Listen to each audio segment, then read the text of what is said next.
Bonjour et bienvenue à bord. Aujourd'hui, nous allons vous emmener au Portugal avec Pedrosa. On va vous parler de cinéma, de la guerre d'Algérie avec Michel Schneider.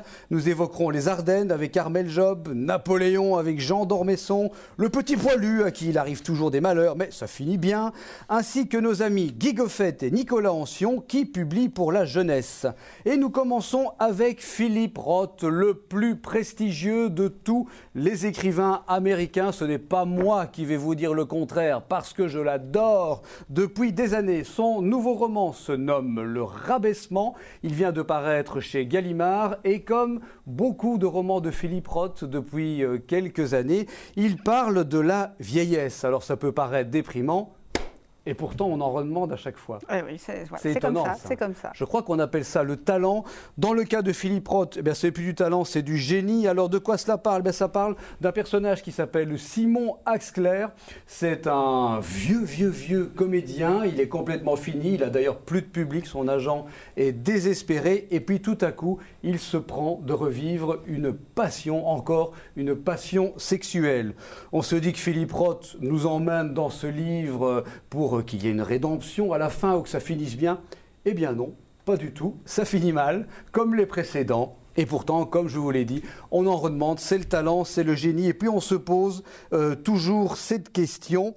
Monsieur Nobel, c'est pour quand ce prix? On l'attend dans quelques semaines. On l'espère. Donc Philippe Roth, Le Rabaissement. Alors maintenant, on va parler cinéma. Non, normalement, c'est moi, ça. Oui, mais cette fois-ci, c'est moi. Parce qu'il y a un très beau livre qui vient de sortir. C'est la nouvelle édition de, on peut appeler ça la Bible du cinéma en français. Regardez-moi ça. 1001 films à voir avant de mourir. Dans cette édition, eh bien, on part du voyage dans la Lune, de Méliès en 1902 jusqu'à Black Swan ou encore True Grit paru la saison dernière, en passant par Blade Runner, par Psychose, Blow Up, Les Demoiselles de Rochefort, Rocky, 2001 Odyssée de l'espace, American Beauty, Titanic ou encore Bienvenue chez les Ch'tis. C'était bien le moins qu'il ne l'oublie pas. Bref, quand vous aurez lu tout ça, il y a des photos aussi à l'intérieur, vous serez un parfait cinéphile comme Niki, et vous pourrez briller dans les conversations, au restaurant, au cinéma, au bistrot, où vous voulez. Donc ça vient de paraître chez Omnibus. On va rester un peu dans le cinéma, puisque Michel Schneider, le psychanalyste écrivain, nous avait vraiment ravis, Niki, il y a 5 ans. Oui, avec un très beau roman sur Marilyn. Oui, Marilyn Monroe, les dernières séances, dernières séances de psychanalyse qui nous avaient vraiment emballés. Le public également, ça lui avait valu le prix Interallié. Interallié. Son nouveau roman se nomme Comme une ombre. C'est un livre dans lequel il raconte l'histoire d'un homme qui narre la vie de son frère, pour qui ça s'est très mal terminé à son retour de la guerre d'Algérie. Niki l'a rencontré pour nous, pour vous, ce n'était pas sur un divan. C'est une histoire dont le terme se situe en 1976, quand le frère aîné se donne la mort après avoir fait la guerre d'Algérie et être revenu détruit, et que le jeune frère, lui, survit, devient un intellectuel, un écrivain, et donc a le sentiment d'avoir trahi le destin de ce frère qui, lui, est mort de ses fragilités. Et cette histoire m'a poursuivi, puisque c'est une histoire à la base vraie, m'a poursuivi pendant 30 ans, je dirais presque comme une ombre, comme les ombres vous poursuivent, on ne peut pas s'en défaire, et en même temps on ne peut pas non plus les supprimer, leur donner la parole. Il faut à un moment donné se retourner et affronter en face ce passé qui revient, qui vous harcèle comme des fantômes, pour effectivement s'en débarrasser tout de même. Il y a un côté libérateur dans l'écriture même d'un roman qui vous permet de dire c'était moi, mais ça n'est plus moi aujourd'hui. Est-ce qu'on peut parler d'un livre messager, là où il se trouve peut-être? C'est un espoir aussi. Moi, je pense que les morts ne survivent que dans nos mémoires, et je ne crois pas aux retrouvailles dans un autre monde que celui qui nous est donné. Mais effectivement, c'est une manière d'hommage à travers la mort, la disparition, la séparation et les années, de faire revivre ce personnage et de lui envoyer un message d'amour, et aussi à cette femme qui était entre nous, qui elle est toujours vivante et qui a retrouvé avec beaucoup de souffrance d'ailleurs cette histoire racontée. Qu'est-ce qu'elle en a pensé? Elle vous a dit quoi? Elle m'a dit... si c'est pas trop indiscret. Non, mais quand elle a reçu... D'abord, quand elle m'a reçu pour me raconter ce qu'elle savait de l'histoire, elle m'a dit, oui, tout ce que tu peux dire sur la guerre d'Algérie, il n'en a jamais parlé, mais je sais que c'est vrai. Je sais que c'est vrai qu'il a torturé. Mais en même temps, elle ne voulait pas le reconnaître. Oui, il se sentait coupable de toute façon. Il se sentait coupable. D'autant plus coupable qu'il ne pouvait absolument rien en dire. Et quand le livre est sorti, je lui ai porté et elle a eu une réaction extrêmement... elle m'a dit, ça m'a détruite, j'ai pas mangé, pas dormi pendant 8 jours. Et puis, le temps passant, elle me dit, bon, c'est quand même un hommage que tu lui as rendu. Et elle m'a dit, voilà, je vais faire lire ce livre par tous ceux qui m'aiment et qui me connaissent, parce que c'est une manière aussi d'hommage qu'il lui est rendu. Donc je pense que à elle aussi, celui lui a redonné vie. Peut-être un deuxième souffle aussi? Sans doute, sans doute. Voilà, Comme une ombre de Michel Schneider. C'était une belle rencontre, Niki. Absolument, c'est un être charmant. Ce nouveau roman est paru chez Grasset. Très charmant aussi, c'est Armel Job, pas uniquement quand on l'interviewe, mais surtout quand on le lit, c'est quand même le but, puisque c'est un de nos grands écrivains francophones. Armel Job, vous le connaissez, il est publié depuis une dizaine d'années chez Robert Laffont, mais les éditions Vériche, je lis quand même pour ne pas me tromper, ressortent un de ses premiers livres. Ça s'appelle La malédiction de l'abbé Choiron. Alors rien à voir avec l'abbé Mouret d'Émile Zola, quoique, on retrouve des thèmes qui sont communs. Un abbé qui est un petit peu déstabilisé parce qu'on l'a parachuté dans un village reculé. Ici, vous l'avez compris, on est dans les Ardennes. Nous sommes dans les années 50 et ce pauvre petit curé, dans un moment de faiblesse et de rage, jette une malédiction sur une de ses ouailles. Mais voilà. Cette ouaille va décéder dans les champs de manière mystérieuse et ça pose bien sûr, vous l'avez deviné, beaucoup de questions et donc c'est sorti aux éditions Vériche. Place au voyage maintenant. Portugal, le Portugal, un magnifique pays habité par de magnifiques gens, un pays fascinant, surtout si vous êtes français et que vous êtes né de parents déracinés. C'est le propos de l'incroyable bande dessinée de Cyril Pedrosa qui vient de paraître chez Dupuis dans la très très belle collection Air Libre. C'est pour les adultes, c'est un vrai roman graphique, c'est énorme, près de 300 pages de pur bonheur, c'est du grand art, une très très belle histoire.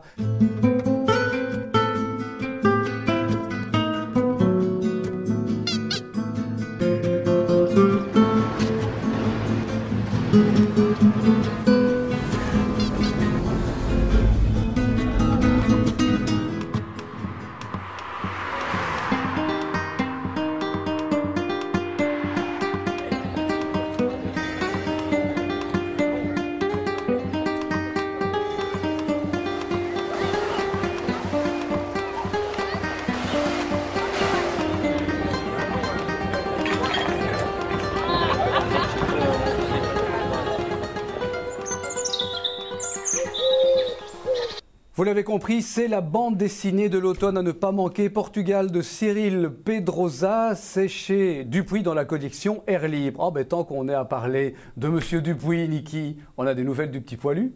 On a des nouvelles du Petit Poilu, exactement. Alors c'est dans la collection Puceron et c'est Céramique La Canaille. Donc c'est déjà les nouvelles aventures avec une machine gloutonne, confectionneuse de ballots, un matou miteux qui ne sont qu'à se bagarrer, un pauvre petit poussin et bien sûr des poules en folie qui font péter le pop-corn. Donc je vous le conseille plutôt à vos petits-enfants puisque c'est sans phylactère, hein, c'est toujours le même principe avec le Petit Poilu. Il faut bien sûr s'inventer l'histoire, c'est vraiment très original et c'est mignon et drôle comme tout. Ouais, on vous l'a dit et répété depuis 2 ans maintenant, 2 ou 3 ans que la collection existe, le Petit Poilu. C'est génial, il est petit, il est poilu. Ben, c'est le petit poilu. C'est le petit poilu.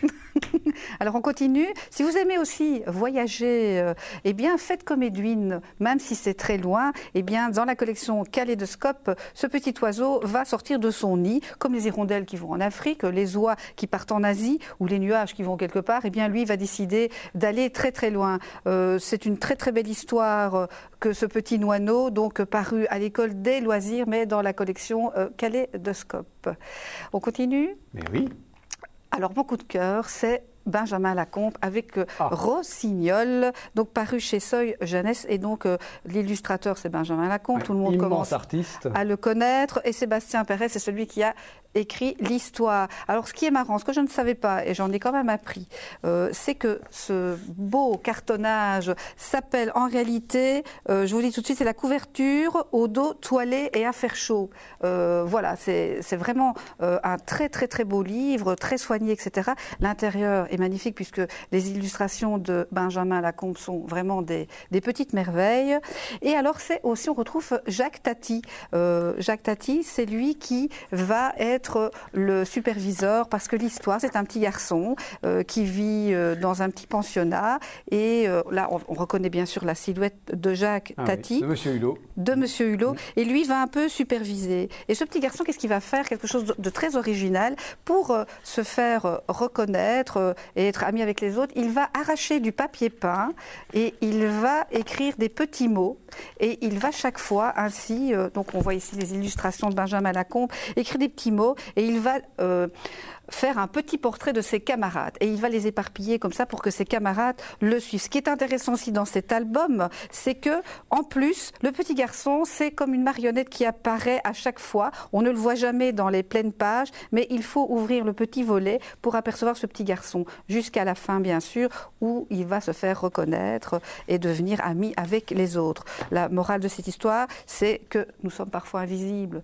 pour nos meilleurs amis ou nos amis tout court, et qu'il faut parfois faire des petites choses pour se faire reconnaître. Voilà, c'est vraiment mon coup de cœur. C'est très très beau. On retrouve en même temps Jacques Tati, et c'est sous forme de poésie tout simplement. Alors, Le Garçon sans ombre, c'est, on dirait, mon deuxième coup de cœur. C'est chez Mijade. Alors, Marc Lévy avait fait un livre qui s'appelait Le voleur d'ombre. Oui. Ici, eh bien, on ne va pas voler, mais elle s'est barrée. Elle s'est barrée, elle a filé. Parce qu'en fait, ce petit garçon est assez vilain au départ, parce qu'il est en train de dessiner et son ombre cache son dessin, ce qui fait qu'il rate tout. Il va bien sûr se disputer avec son ombre, et son ombre, à un moment donné, et c'est très drôle, va filer. Donc on voit ici dans le livre que son ombre va filer à toute vitesse. Oui. Ce qui va se passer, c'est qu'il va se rendre compte que quand on fait une photo, eh bien, il n'y a plus d'ombre. Il n'y a plus d'ombre, sans aucun doute. Oui. Il n'y a plus d'ombre. Que quand il est avec ses parents, eh bien, là aussi, il va se demander, c'est comme s'il n'existait pas. Et puis il se dit, il s'en fiche finalement, l'ombre, ça n'a pas d'importance, moi, je m'en fiche un peu. Jusqu'au jour, il va rencontrer un petit oiseau sur la plage qui est prêt à mourir à cause du soleil. Oh. Et là, il va se dire, ah, si j'avais mon ombre, je pourrais te protéger. Mais je ne vous dis pas la suite, c'est à vous. Allez chercher ce très très beau livre, donc paru chez Mijade, Le Garçon sans ombre.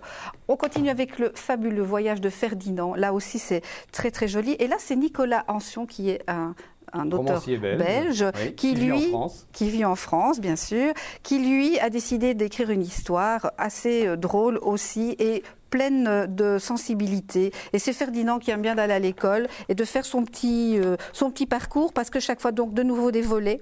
Et il va s'inventer chaque fois une histoire. Là, il croise une dame avec un chien, et le chien va devenir un monstre. Et au fil comme ça des pages, la poubelle devient aussi un monstre qui crache des ordures. Là, il va croire que ce sont des alligators, et ainsi de suite. Et quand il va arriver à l'école, eh bien, il aura plein de choses à raconter, puisque sur le chemin de l'école, il aura vécu plein d'aventures. Et là, donc, c'est chez Mijade, Le fabuleux voyage de Ferdinand.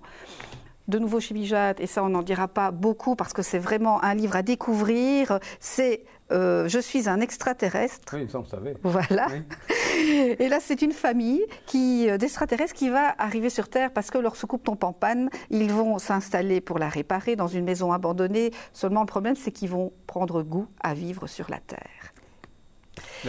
La suite. Cœur de grenouille, toujours chez Mijade. On va croire que j'ai un abonnement chez Mijade, mais ils sortent ici en ce moment de très très très beaux livres. Et là, c'est Bertha, la grosse Bertha, parce que c'est une grosse grenouille qui veut absolument faire partie de la chorale. Le problème, c'est qu'elle chante comme une casserole, et qu'il y en a une autre, Lucie, qui est toute petite et qui a une voix fabuleuse. Et elle veut aussi faire partie de la chorale, mais le problème, c'est qu'elle est trop petite. Et à eux deux, elles vont essayer de trouver une solution pour faire partie de cette belle chorale. Alors, c'est très très beau. Bien sûr, on voit toutes les grenouilles, hein. c'est fabuleux. Moi, j'adore rien que pour les illustrations qui sont à mourir de rire. Oui. C'est très, très, très, très drôle. Et puis, t'aimes bien les grenouilles. Et puis, j'aime bien les grenouilles, et puis ça va faire rire vos enfants. Et on termine peut-être avec un livre pop-up. Moi, j'adore. Ça, bientôt, c'est Halloween, donc on peut déjà se permettre de montrer ce genre d'histoire à vos enfants. Bon, ça parle de quoi? Alors, ça parle en fait pas vraiment de quelque chose. Ça explique les monstres en général, et il faut bien sûr découvrir ce que c'est, voilà, et ainsi de suite. Le dragon médiéval. Voilà. Magnifique. Hein. C'est très, très, très, très, très beau. Ah, ça va aussi, la méduse. Et donc, c'est à partir de 3 ans, et c'est au seuil jeunesse que ça vient de paraître. Pardon. Donc, c'est l'encyclopédie mythologique des monstres et des dragons. Alors, on ne va pas terminer avec un poche, comme d'habitude, mais avec un ami de la famille, Jean d'Ormesson, le plus illustre, mais aussi le plus aimé des représentants de l'Académie française, avec La Conversation. C'est son nouveau livre qu'il publie chez sa fille. C'est bien de faire les histoires en famille, je trouve. Tu trouves pas? Absolument, elle est très gentille. La Conversation, c'est une conversation imaginaire entre Napoléon Bonaparte, qui n'est pas encore empereur. Il partage toujours le pouvoir avec Cambacérès, l'autre consul. Ils ont cette conversation, c'est du Dormesson, elle est fictive, je vous l'ai dit, mais elle est brillante, elle est éclairante, elle nous en apprend beaucoup sur un homme, je dirais, d'exception et sur une période véritablement incroyable entre la République, la Révolution et l'Empire. Donc ça vient de paraître, ou c'est paru, donc chez Héloïse d'Ormesson. Je vais vous signaler aussi la sortie. Je crois qu'on va vous en parler quasiment chaque semaine. Il y a un truc qui va sortir. Quand c'est pas un film sur la guerre des boutons qui succède à un autre, c'est la bande dessinée donc de la guerre des boutons directement adaptée. On vous en avait parlé la semaine dernière du roman de Louis Pergaud. Et donc on retourne bien sûr dans le passé au début du XXe siècle. Ici, c'est aux éditions Delcourt. Et comme je vous l'ai dit, on en reparlera. Niki, je vois que tu trépignes d'impatience à l'idée de parler encore. Juste pour signaler, et je n'en dirai pas plus, tous ceux qui aiment bien les ogres, eh bien dans la collection Gallimard-Jeannès, donc la collection Giboulet, Igor et Olaf, c'est le jour de la Saint-Boudin. Moi j'adore, rien que le titre, ça me fait rire. Voilà pourquoi je voulais en parler. Voilà, donc et demain, qu'est-ce qu'on mange? Ça c'est vraiment le truc à lire. Un délicieux marcassin, la chasse, pêche et surgelée, et bien sûr le carnaval des brigands. C'est pas encore le carnaval, mais c'est assez sympa. Donc c'est des 4 petits livres que vous pouvez trouver dans cette magnifique collection, la collection Gallimard, donc la collection Giboulet chez Gallimard. Pardon, j'en suis toute remuée là. Il nous reste à vous remercier, belles gens, de nous avoir suivis. Nous vous souhaitons, Niki et moi, une bonne semaine de plaisir. Un conseil, maintenez les méchantes et sottes gens à distance. Et surtout, portez-vous bien, bonne lecture et belle évasion sur Liberty TV.